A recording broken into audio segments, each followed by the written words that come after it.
Olá pessoal, tudo bem? Estamos de volta trazendo mais um módulo e esse módulo é um dos módulos mais polêmicos de dentro da nova redação da NR5, essa norma que trata sobre a Comissão Interna de Prevenção de Acidentes. Agora nós vamos falar da CIPA das organizações contratadas. É isso mesmo, digamos que você tem um estabelecimento e a empresa que é dona do estabelecimento, ela contrate uma empresa para prestar serviços para ela.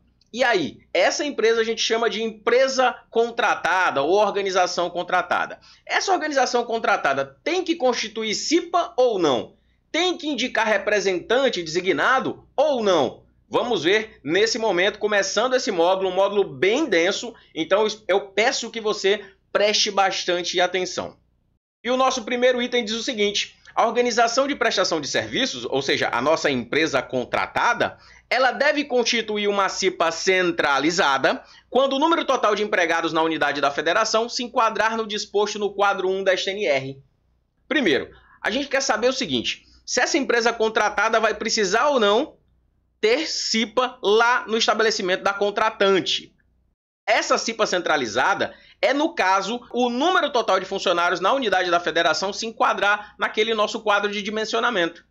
Mas o que é uma unidade da federação? Toda vez que você vê esse termo, vou até pegar aqui a setinha do mouse para que você possa acompanhar, ó, unidade da federação. Tá vendo esse textozinho aqui? Unidade da federação significa estado. É isso mesmo. Então, ela vai pegar a quantidade de funcionários que ela tiver dentro daquele estado e vai enquadrar lá no quadro 1 da NR para descobrir qual é o dimensionamento da CIPA. É isso mesmo. Eu vou dar um exemplo bem claro aqui para vocês. Vamos pegar aqui, por exemplo, estado por estado. O Brasil tem todos esses estados e eu vou pegar como exemplo aqui o estado do Ceará. Por quê? Porque eu moro aqui. Então, eu vou usar esse como exemplo. Então, aqui no estado do Ceará, nós temos diversos municípios dentro dessa unidade da federação, que é como chama a norma. Unidade da federação e estado é a mesma coisa. Vamos lá. Aqui dentro do Ceará nós temos diversos municípios e digamos que tem uma empresa, vamos pensar aqui que essa empresa é uma empresa que faz reformas, por exemplo, né? Ela faz reformas e ela foi contratada em alguns municípios aqui do estado do Ceará. Digamos que ela tem uma frente de trabalho dela em Fortaleza, na região de Fortaleza, com 25 funcionários. Acompanha aqui dentro do mapinha, tá? 25 funcionários em Fortaleza. Essa mesma empresa também presta serviço para outra contratante lá na região de Sobral e ela tem mais 10 funcionários. Essa mesma empresa presta também serviço lá na região de Juazeiro e lá ela tem 21 funcionários. Também presta serviço uma frente de trabalho um pouquinho menor, onde ela tem 5 trabalhadores. E por último, coloquei aqui também 9 trabalhadores ali na região de Limoeiro. Esses 5 trabalhadores aqui no centro, é o centro do estado aqui do Ceará, ali na região de Quixadá, mais ou menos. Então, temos aqui que ela tem funcionários em empresas contratadas, lá no estabelecimento da empresa contratada, onde ela presta serviço, em 5 municípios diferentes. Mas observe, na mesma unidade da federação, no mesmo estado. Então, o que é que ela vai fazer? Ela vai pegar o número total desses funcionários. Então, a gente vai somar 25 com 10, com 5, com 9, com 21, que dá 70 funcionários.